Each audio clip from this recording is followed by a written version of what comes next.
Dear friends, today our Mother Church honors our Blessed Mother with the title Mary, Mother of the Church. To reflect upon this title, we need to ask a question that why God has given such a privilege to a woman called Mary.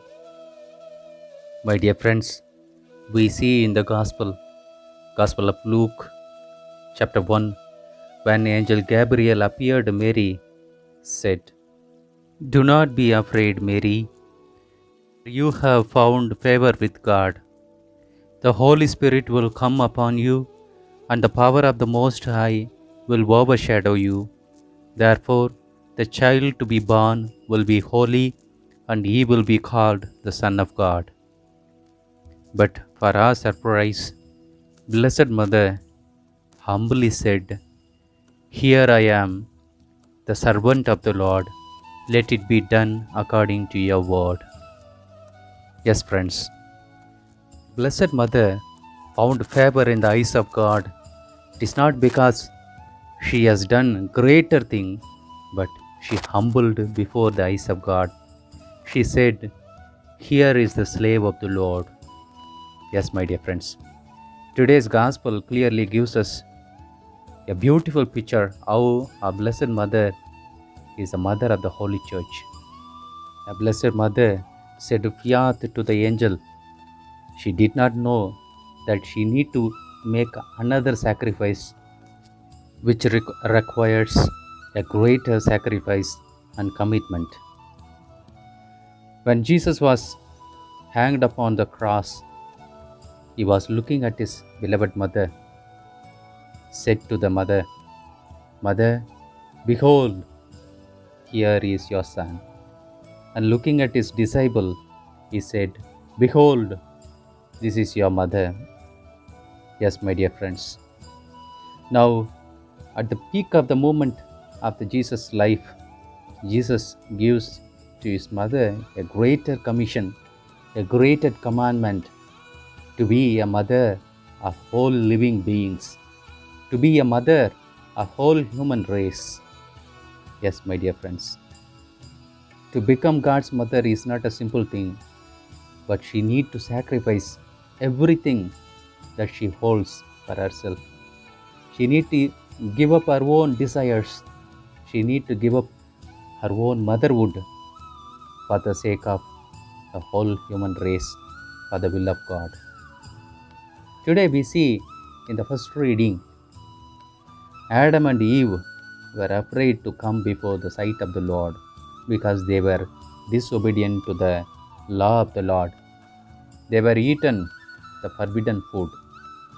They were disobedient to the will of God, to the word of God. But at our surprise, Adam names a beloved wife Eve, which means she is the mother of all the living beings.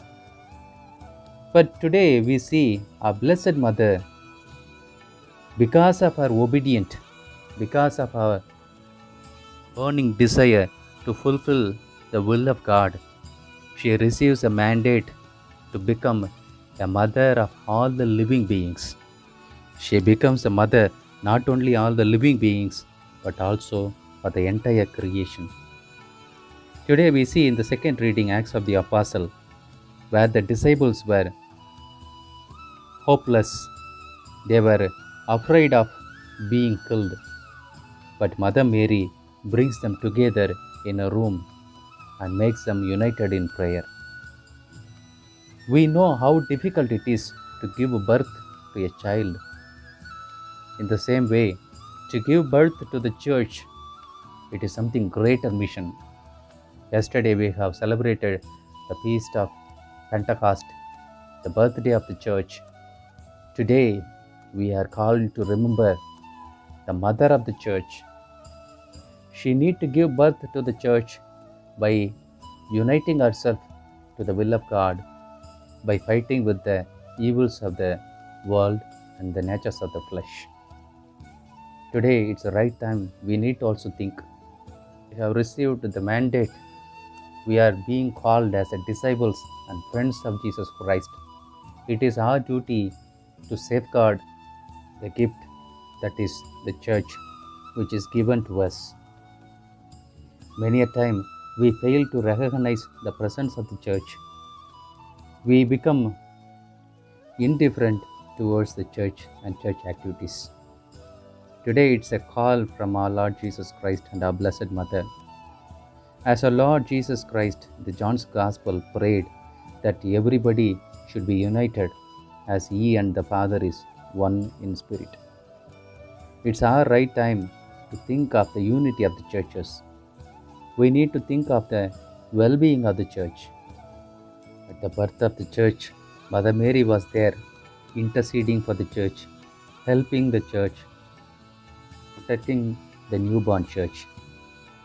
As we receive the Eucharist every day during the Mass, we also become bearers of the church. We also bearers of Christ and witnessing to His church. Every baptized person has the mandate to proclaim the gospel, the good news, by our life and by our good deeds.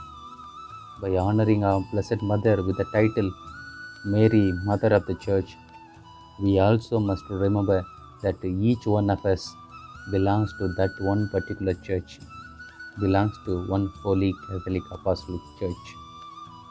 Let us pray for the people who are serving the church, especially for our Pope and all the people who are offered their life in the service of the church.